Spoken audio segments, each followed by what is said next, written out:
ഇനി വരുന്ന 5 വർഷം ഇനി കേരളം കോൺഗ്രസ് ഭരിക്കും. അപ്പൊ കോൺഗ്രസിന് എല്ലാവിധ ആശംസകളും. ഞാൻ ഒരു കമ്മ്യൂണിസ്റ്റാണ്, അത് പറയാൻ എനിക്ക് ഒരു മടിയുമില്ല. ഓക്കെ, അതിന് മുഖം മൂടിയോ അല്ലെങ്കിൽ മുഖം മറച്ചോ പറയേണ്ട ആവശ്യമില്ല.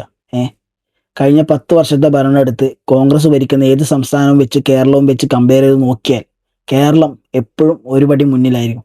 അതാണ് കഴിഞ്ഞ 10 വർഷം കാണിച്ചത്. ഓക്കെ, ഇനി ഭരണം കൊണ്ടാണ്, അതായത് കഴിഞ്ഞ 10 വർഷത്തെ ഭരണം കൊണ്ടാണ് പോയെന്ന് പറഞ്ഞത് അല്ല, തിരിച്ചു വരും. Okay, we will come back strongly. Okay, പിന്നെ ഇനി വരാൻ പോകുന്ന 5 വർഷം കേരളത്തിൽ BJPക്ക് സുവർണ കാലമാണെന്ന് പറഞ്ഞാൽ നിങ്ങൾ വിശ്വസിക്കുമോ? നിങ്ങൾ വിശ്വസിച്ചോ? ഓക്കെ, അത് രാഷ്ട്രീയം അറിയുന്നവർക്ക് മനസ്സിലാവുമെന്ന് ഞാൻ പ്രതീക്ഷിക്കുന്നു. കൂടുതൽ ഞാൻ അതിനെപ്പറ്റി സംസാരിക്കുന്നില്ല ഇപ്പം. പിന്നെ ഇനി വരാൻ പോകുന്ന 5 വർഷക്കാലം UDFിൻ്റെ അഴിമതിയില്ലാതെ, അതുപോലെ തന്നെ പവർ കട്ടില്ലാതെ, റേഷൻ മുടങ്ങാതെ, പെൻഷൻ മുടങ്ങാതെ, വികസനം വരാതെ ഇല്ലാതിരിക്കട്ടെ. ഓക്കെ, സഖാക്കളും കമ്മ്യൂണിസവും എവിടെയും പോകുന്നില്ല, ഇവിടെ തന്നെ ഉണ്ടാവും. ഓക്കെ.